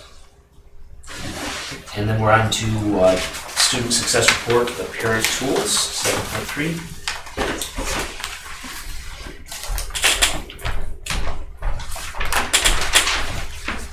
So in the board packet, I shared some information about how just some examples about how we have shared with parents in the past, how we use Canvas and different ways that we've talked about using Skyward. So moving forward, I wanted to talk about like kind of our communication plan, like our big objectives. So we know that we need to share out our information about standardized grading in a variety of ways.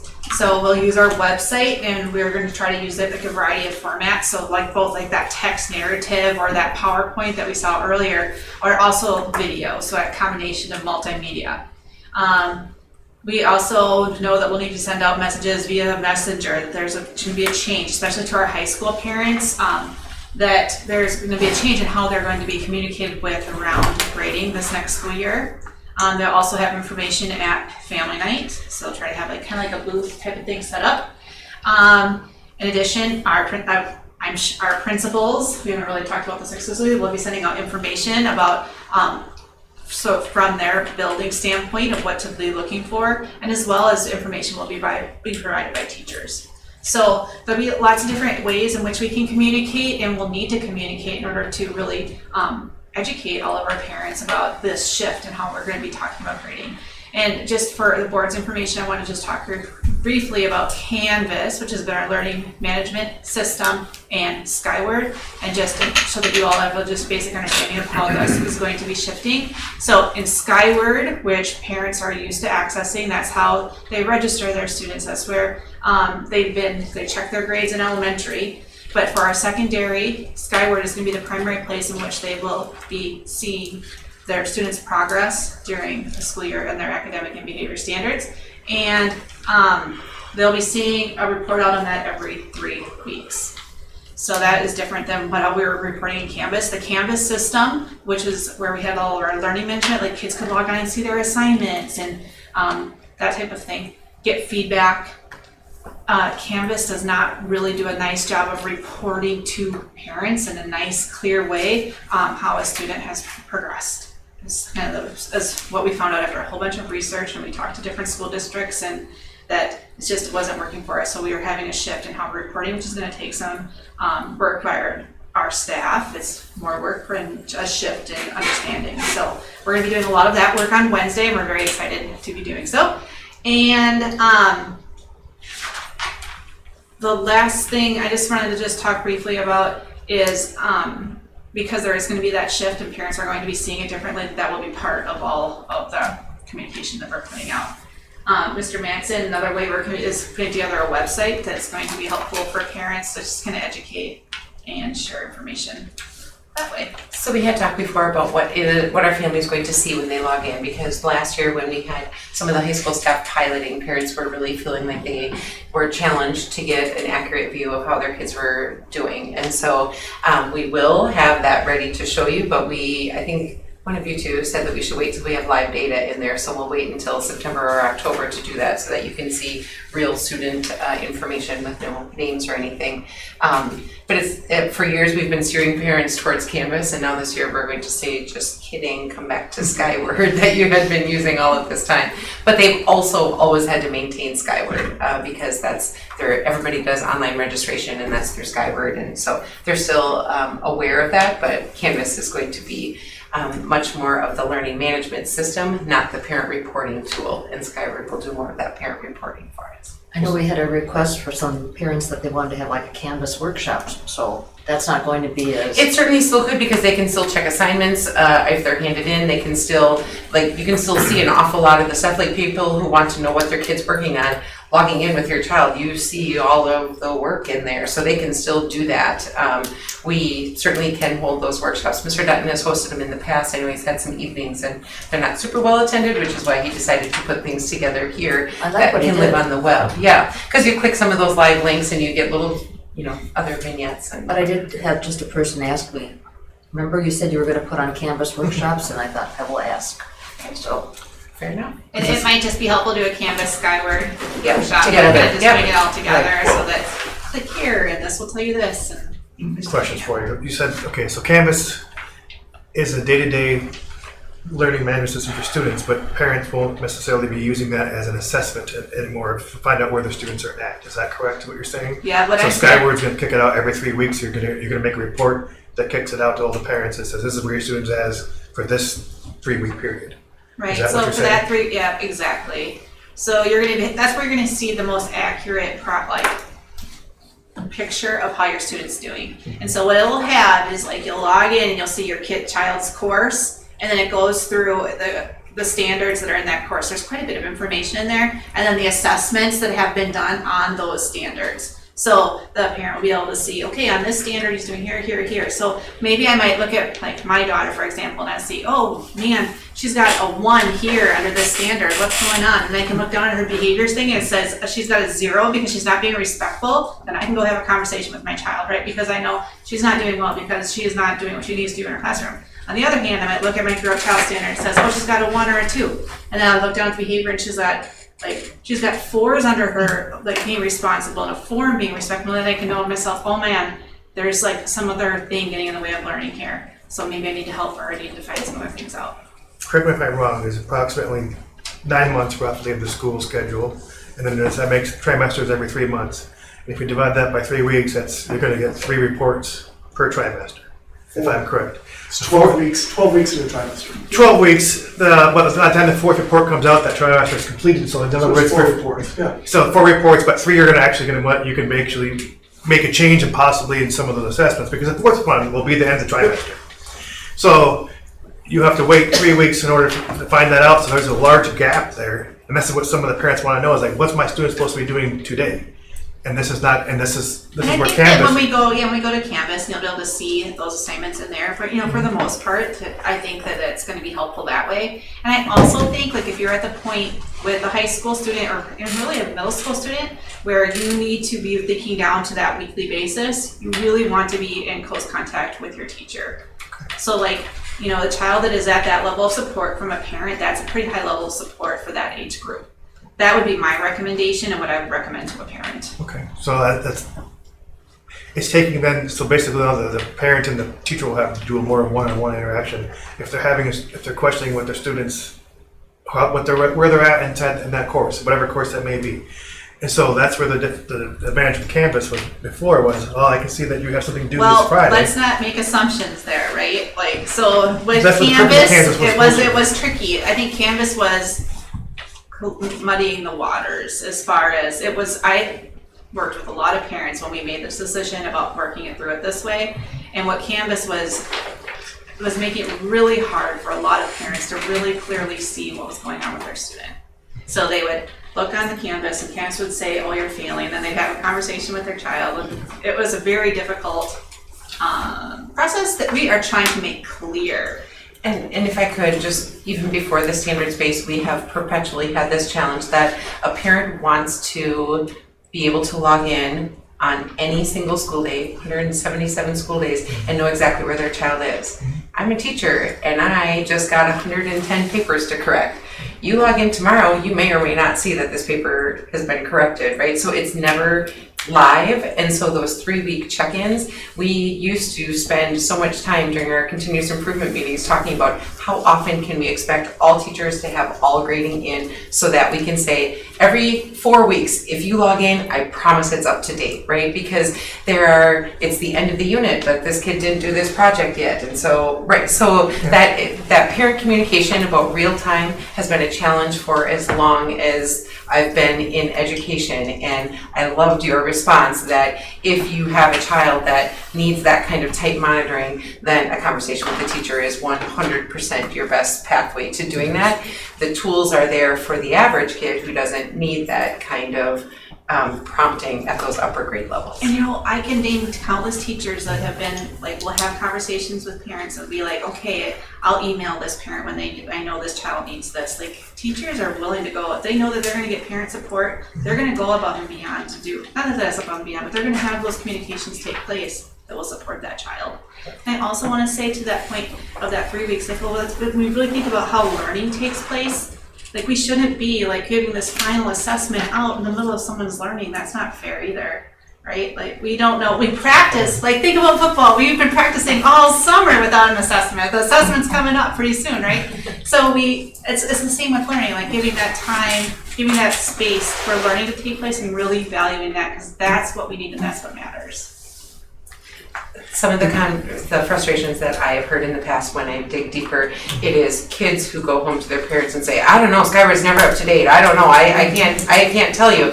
And then the parent hasn't dug in and tried to decipher it. So some of the parent tools will help that, some of it. So if you hear that from families, I would highly encourage you to say to them, please reach out to the teachers, reach out to the building principal, whatever, and there's a way to make it all happen. But in the end, the kid is ultimately responsible for making, for keeping tabs on how they're doing and how they're moving forward, particularly at the high school level. And I know this doesn't apply to middle school or anything like that. But it used to be a long time ago, I mean, from the former teachers, the progress reports were something that was around. And that was, sometimes it was weekly, sometimes it was bi-weekly, depending on your district, I'm sure, and depending on teaching style. I don't know how it was here. But that was an assessment done at a certain interval. And usually it kept the child and the parent informed of well, where they stand as far as that semester or trimester, Kind whatever. of a snapshot. It was, and that's where I think we're looking for right now. But the 3 intervals, but everybody parent is concerned about after the third report will say, well, they're way behind in this, and now it's like, is there time to catch up? Is there time to do these And things? so before when we were in That's where- semesters, that only happened twice during the year. Yeah, So now it's happened 3 times. 9 times or 12 times is a lot more than that, right? So, I just think I understand parents get really frustrated, especially when it comes to seniors and some of the academics and stuff like that. So as long as the parents are willing and the teachers are willing to engage the parents when they ask questions, I don't think it's an issue. Don't you wonder how we ever got through before computers? Yes. We couldn't just look at them immediately. I always laugh. I remember going to my oldest son's college thing. I remember And this. Yeah. one of the parents said, so how do we log on to check their grades while they're in college? And the dean just started laughing. You don't. You can maybe pay their tuition, but you do not get to see how they do. So at some point, that personal responsibility. Yeah, adults at that point. Yeah. Thank you. Thank you very much. All right, that is the end of 7.3. Moving on, we are at 8.1, monthly expenditures. Jill's always gripping reading was in your packet. I just have one question about the Red Creek floor. Is that covered by insurance or not? Yes. Okay, that's my only question. I saw that amount. Think about our insurance claims over the years, right? And they will be probably subrogating with the contractor that had something to do with that, so. I I assume don't know that. where that's settled in. So, any more questions? We're ready for I make a move to motion. approve the Oh, good. monthly expenditures. Second. we have Tom followed by Mary Jo. All those in favor? Aye. Opposed? Motion carries. 8.2, facility update. We had a little bit of a facility update. You've heard a lot. You've heard a lot. So I said the one positive is that Myron right now can steer all their crews up to the high school. So hopefully the work at the high school can keep moving a little bit faster. You can celebrate that. I know that if you had a choice, you would not have gone about it this way, but yeah. I will say, I went up there Thursday afternoon. I hadn't been in buildings in a while, and Shelley's news gave me reason to go for a walk. And other than, yes, everything is coated with a fine dust, Forest Street looks really good. So the work looks nice. It's just dirty right now, so we'll wait a little bit longer. But just some of the way they did the tile work in the bathroom, and so there's any further questions on that. That is not an action item, so we can move We will on. not be walking through that then on the 20th. The 29th, we will not be walking through Forest Street. I don't believe we might be able to get in that time. We will see. If we wear our Tyvek suits, we will. 9.1 is meeting minutes. That is, I believe, just July. So those were in your packet. I move to approve the meeting minutes. I'll second. All in favor? Aye. We had 9.2. Anything additional you want to add? Shelley, you're good? Maybe not, unless anyone has questions. WASB, Mary Jo? I don't have anything really new other than a lot of school districts are experiencing the same thing we are. One with the community groups that are out there trying to tear public education down, as well as staff shortages, of course. So it's we will have a meeting in September now. for our next meeting. And I did notice I don't know that I'm gonna be able to make it, but make sure you guys are watching your mail. I think it's all coming out maybe it comes from email too, but there's, I know on Wednesday, there's another legal update conference. There is one coming up on expulsion hearings. I think that's like in September, but I know that's a topic that we're gonna talk about later this month. I've made it to a couple of those. It's pretty easy to attend online. That's good stuff if you can fit it in your schedule.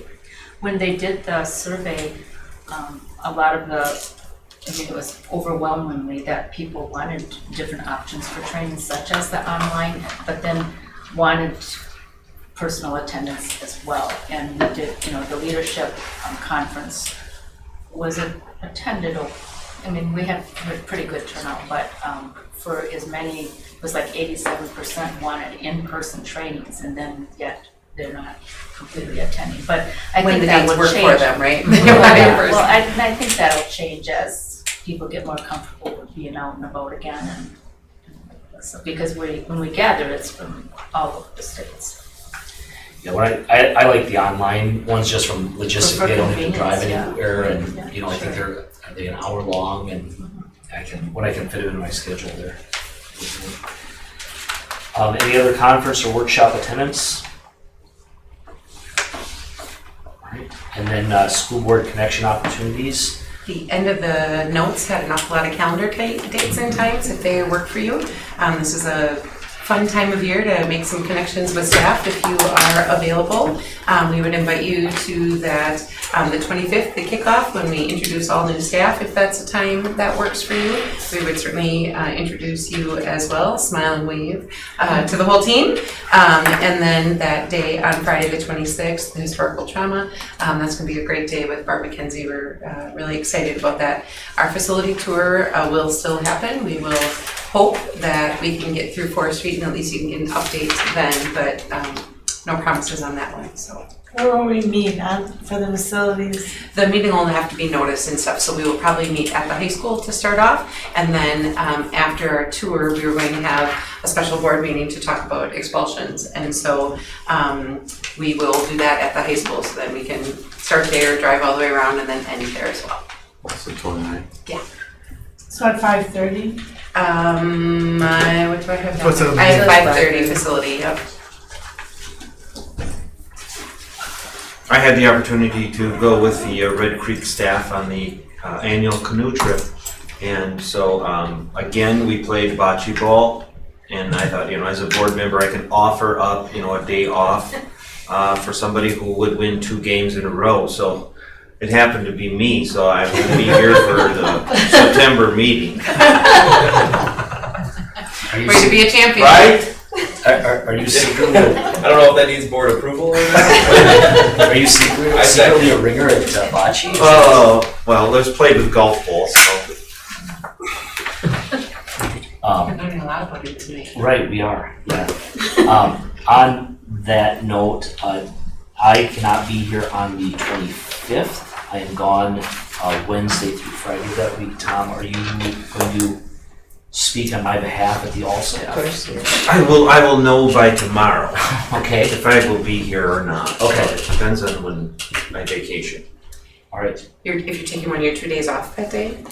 Is that what Yeah, one of my 2. If not, Tom, is there another board member that would like to welcome the staff? I vote for Tom. Well, his vacation might vote for Tom elsewhere, but Just stay and do it, 'cause duly noted. So how about this? If neither of you are able, can I send out an all call and you guys will consider whether Yes. someone's willing? Yes. Okay, thank you. That's on Thursday. Yeah, there's some. Thursday morning. I could maybe zoom in at 7:30, but that's. Yeah, and Tom, Mary Jo, and I had a good breakfast with the new staff today. So, yes, Excited for them. Yeah, there's they're definitely excited to be here, so that's good to see them. Anything else with future agenda item identification?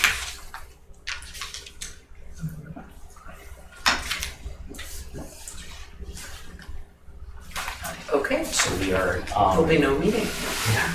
The biggest thing we have on the 29th is this stems from our last expulsion hearing back in April, is talk about kind of the board feelings around how we believe we should go about expulsions. So yeah, we'll discuss what we want to do with that, and then So just in preparation for that, I was planning on bringing to you the numbers of expulsion hearings we've had in recent years. Vicki put together for her report how many students successfully complete the early readmittance, so I will have that information for you. And then I have asked Chad Wade, the attorney who has helped with those the last few times, to share, anytime you ask them, when I explain what we do, oh, that's not how most people do it. Okay, could you maybe give us some, what do most people do in these cases? And of course, it is your decision to make, always, but I've shared before that administration really likes to know, in big picture, the board's direction, because while we make a recommendation and you take final action, we also want to look to the parents like we are one unit kind of working together, as opposed to us making a recommendation that you feel very, very, one way or the other. So just having some dialogue about your beliefs and thoughts on when we get to that point with a student would be helpful for us. And then reminder that everyone's homework is still, we have some extra board meetings. We have a lot of those. We have agenda items out there for quite a few of them, but they're definitely not full yet. So we want to make sure we're making good use of getting this together.